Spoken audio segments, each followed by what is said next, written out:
Tracy and Bob had been dating for 6 months. During the 6 months they were together, Tracy found out she was pregnant. When she told Bob the news, his reaction came automatically and without hesitation. She would get an abortion.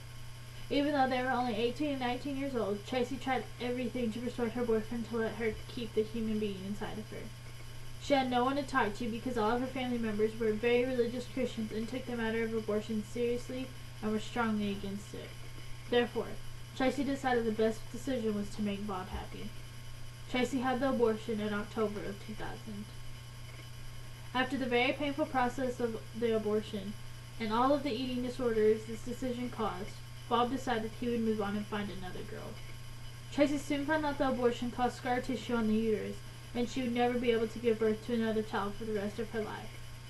The individuals that are pro-life have their many reasons of why they are against abortion.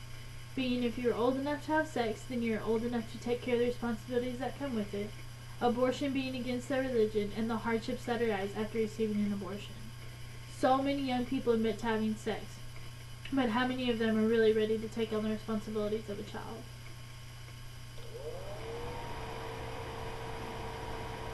The issue of sex is tossed around on a daily basis, especially between teenagers and young adults.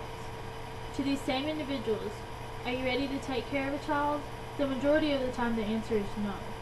According to the Center for Bioethical Reform, 1.37 million abortions happen every year in the United States alone. That means there are 3,700 abortions approximately every day. Out of these numbers, 32% of these abortions are from young teenagers ages 15 to 19 years old. Now think about this for a minute. How many girls ages 15 to 19 do you know that are sexually active? And out of that number, think about how many girls have become pregnant by accident. According to the Guttmeyer Institute, 4 out of every 10 accidental pregnancies are terminated by abortion. After having an abortion at an early age and being able to avoid bringing a baby into this world, many females become used to the idea of an abortion being an easy way to get out of a sticky situation. According to U.S. abortion statistics, 47% of women that go in for an abortion have had one previously. Do you realize how many unborn children of God weren't born because the mother wasn't ready to take care of them? As I continue on to my next main point, please put aside your beliefs just for a moment and listen to mine. Whether you are a believer in God or not, think about this. Were you an accident when you were born? If the answer is yes, aren't you grateful that your parents decided to bring you into this world? I believe God puts everyone on this earth for a reason. In the New International Version Bible, Jeremiah 1:4-5, the word of the Lord came to me saying, "Before I formed you in the womb, I knew you. Before you were born, I set you apart. I appointed you as a prophet to the nations." How could anyone possibly murder someone that God was placing on this earth for a reason? Who are we to decide whether a person lives or dies? Abortion is killing an innocent child that was never given a chance to live or to take their first breath here on earth. Even though there is not a particular verse in the Bible that states a woman cannot have an abortion, there is the commandment that says, "Thou shalt not kill."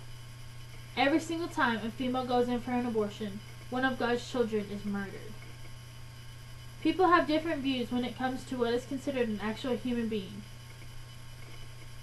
According to Christian Net, based on the cumulative evidence of the body of Scripture, it is quite evident that human life is actually conceived in the mind of God before human conception occurs. This shows the absolute plan, purpose, and importance of every human being at the time of conception. Finally, just because you aren't ready for a child right now doesn't mean you won't be ready for one in the future. Just like the story I briefly told you about earlier, women that receive an abortion usually have a lot more problems to deal with after the fact, besides just the painful procedure. According to abortionfacts.com, 3 out of 5 abortions leave women sterile, meaning they can never get pregnant again. Is one mistake really worth taking the risk of ruining your future with your spouse? An increase in ectopic pregnancies have resulted due to abortion as well. These pregnancies have also resulted in the deaths of many mothers because they were detected too late. However, not only do these women have to deal with the physical aspects of an abortion, they have multiple psychological problems to face as well. Just because they feel relieved after the first few hours of the abortion, this soon changes just after the first couple of weeks. According to abortionfacts.com, 55% expressed guilt, 44% complained of nervous disorders, 36% had experienced sleep disturbances, 31% had regrets about their decision, and 11% had been prescribed psychotropic medicine by their family doctor. These are all very serious side effects that can continuously hurt the mother over and over again. Now, after hearing my valid points about why people are so strongly against abortion, how can anyone sit there and say it's okay for a loved one to go receive an abortion just because they are simply not ready for a child? The individuals that are pro-life have their many reasons of why they are against abortion, being if you're old enough to have sex, then you're old enough to take care of the responsibilities that come with it, abortion being against their religion, and the hardships that arise after receiving an abortion. Whether it may be age, religion, or the hardships after that make the decision hard, remember, the best decision is always pro-life.